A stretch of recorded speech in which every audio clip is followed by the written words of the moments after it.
It began with Sophia. All right. Hi, thanks, Lizzie. I just had a question about working in the dream state and then connecting the bridge from dream state to awake state, because I feel like there's a lot going on in the dream state, but I'm not so aware of it when I'm awake. And I was wondering how I can, I guess, wake up in my dreams so I can remember in my wake state, or if I could do something else to understand what's happening in the dreams during my wake state. I was wondering if somebody could kind of talk about that. Connecting the dream state to the wake state. The first thing that came into my mind was a video I saw years ago. Or just dreams. And so, feeling a bit more reassured and safe, I returned to sleep, but at one particular night, had the exact same nightmare in that following sleep period. So suddenly I found myself again in that iron cage, holding on to the iron bars, and looking to the old witch, while remembering what my mother said to me just a few hours ago. Tim, this is just a dream. Now, interestingly, that realization did not wake me up, so I knew that I was dreaming while still being in the dream. And I can still vividly recall how I looked around in the dream and had a sense of my own dream body, which felt incredibly real, while I knew that my real physical body was actually lying in bed asleep in some other place called waking life. It was a stunning, very profound experience, and at the same time I didn't feel scared by the old witch because I knew she was just part of my dreaming mind. Just a dream.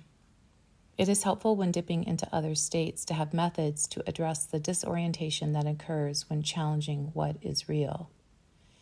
A powerful method in reducing something profound to a just a provides a gradual entrance to calibrating the mind while not feeling like the mind is lost.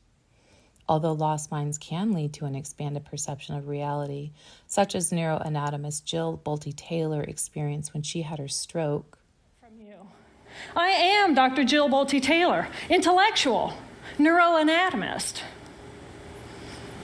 These are the we inside of me. Which would you choose? Which do you choose? And when? I believe that the more time we spend choosing to run the deep inner peace circuitry of our right hemispheres, the more peace we will project into the world, and the more peaceful our planet will be. And I thought that was an idea worth spreading.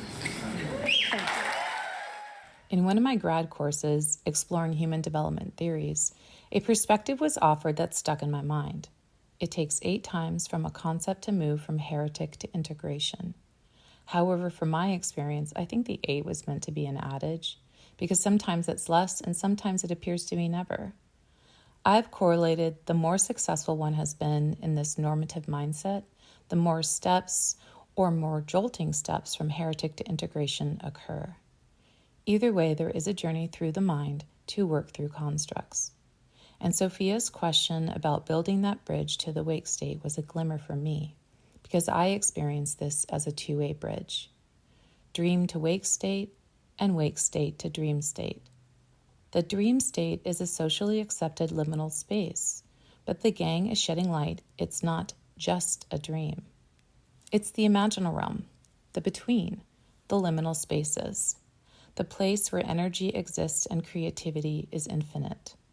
There are many tools and resources to expand the mind to the liminal spaces, but sometimes we don't recognize that two-way path of using the waking mind to connect to the liminal realms for valid reasons. The amount of time it takes to build that bridge is a devotion few have the privilege to create. Just getting enough sleep is a feat.